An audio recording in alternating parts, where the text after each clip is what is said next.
અમદાવાદમાં ગણેશ ચતુર્થીના પાવન પર્વે શહેરના વિવિધ વિસ્તારોમાં ભવ્ય પંડાલો બનાવીને ભગવાન ગણેશની પ્રતિમાઓનું સ્થાપન કરવામાં આવ્યું। શહેરના ભદ્ર વિસ્તારમાં આવેલા વસંત ચોક ખાતે લાલ દરવાજાચા લંબોદર ગણેશજીની 17 ફૂટ ઊંચી ફાઇબરની ઇકો ફ્રેન્ડલી પ્રતિમાનું સ્થાપન કરવામાં આવ્યું। આ પંડાલમાં ગણેશજીની પ્રતિમાને કૈલાશ પર્વત પર બિરાજમાન હોય તેવી ભવ્ય થીમથી શણગારવામાં આવ્યું છે। પેપર, મેશે, ચાંદીના ફોઇલ અને રંગબેરંગી લાઇટ્સનો ઉપયોગ કરીને કૈલાશ પર્વતનું દિવ્ય સ્વરૂપ રજૂ કરાયું।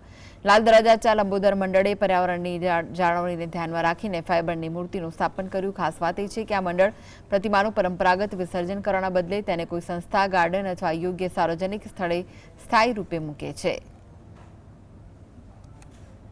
ગણેશ ચતુર્થીના દિવસે વિવિધ જગ્યાએ છે ગણપતિ દાદાની સ્થાપના કરવામાં આવી છે। પંડાલોમાં સ્થાપના થઈ રહી છે તો લોકો પોતાના ઘરે પણ સ્થાપના કરી રહ્યા છે। ત્યારે અમદાવાદમાં જે લાલ દરવાજા વિસ્તાર છે, ભદ્ર વિસ્તાર છે, ત્યાં પણ જે ભદ્ર ચોક છે, વસંત ચોક છે, ત્યાં લાલ દરવાજાચા લંબોદર હેઠળ જે ગણપતિ બાપાની સ્થાપના કરવામાં આવી છે। 17 ફૂટ વિશાળકાય જે પ્રતિમા છે તે તૈયાર કરવામાં આવી છે।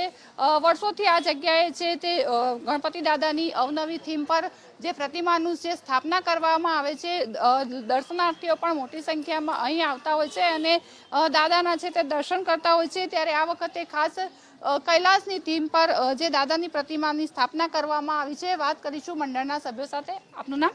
મારું નામ સાગર તિવારી છે।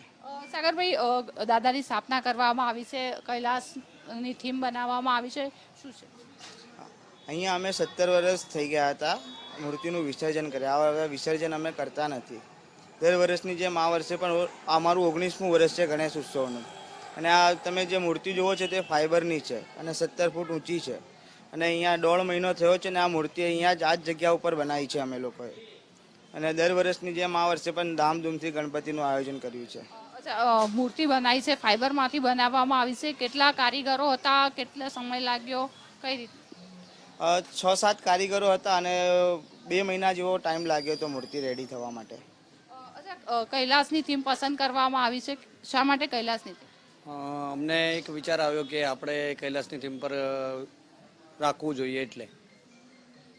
તમારા મંડળની વાત કરવામાં આવે, કેટલા સભ્યો છે, કઈ રીતનું આયોજન કરતા હોય છે અને કઈ રીતનું?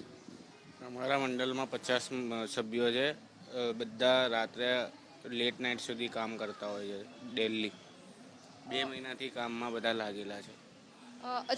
જે થીમ બનાવવામાં આવી છે, પ્રતિમા છે, પછી વિસર્જન કઈ રીતે કરવામાં આવે છે અને જે ભક્તો આવે છે તેની માટે કઈ રીતનું આવે?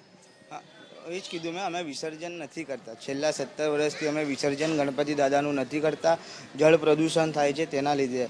પ્લસ આપણે વિસર્જન કરીએ છીએ, જે એએમસી કુંડ બનાવે છે એમાં પણ તમે મૂર્તિનું વિસર્જન કરો છો તો તે ખંડિત થઈ જાય છે, તૂટી જાય છે, બધું નુકસાન કરે છે, જેસીબીથી મૂર્તિઓ તોડે છે।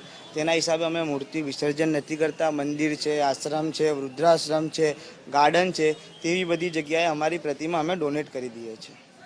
દર્શનાર્થીઓ માટે કયા પ્રકારની વ્યવસ્થા છે?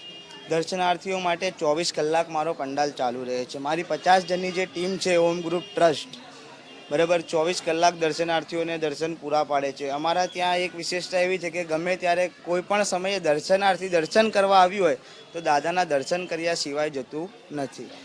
કે જે 17 ફૂટ ઊંચી જે પ્રતિમા છે તે ફાઇબરમાંથી બનાવવામાં આવી છે, એટલે કે ઇકો ફ્રેન્ડલી જે પ્રતિમા છે તે તૈયાર કરવામાં આવી છે। અને જે આ ટ્રસ્ટ છે તે ટ્રસ્ટ દ્વારા જે પ્રતિમા છે તેનું વિસર્જન કરવામાં આવતું નથી, પરંતુ કોઈક વૃદ્ધાશ્રમ હોય કે કોઈક સારી જગ્યાએ છે તે આ પ્રતિમા છે તેને મૂકવામાં આવે છે। કેમેરામેન મિત ભટ્ટ સાથે ઝલક અધ્યારું, GSTV, અમદાવાદ।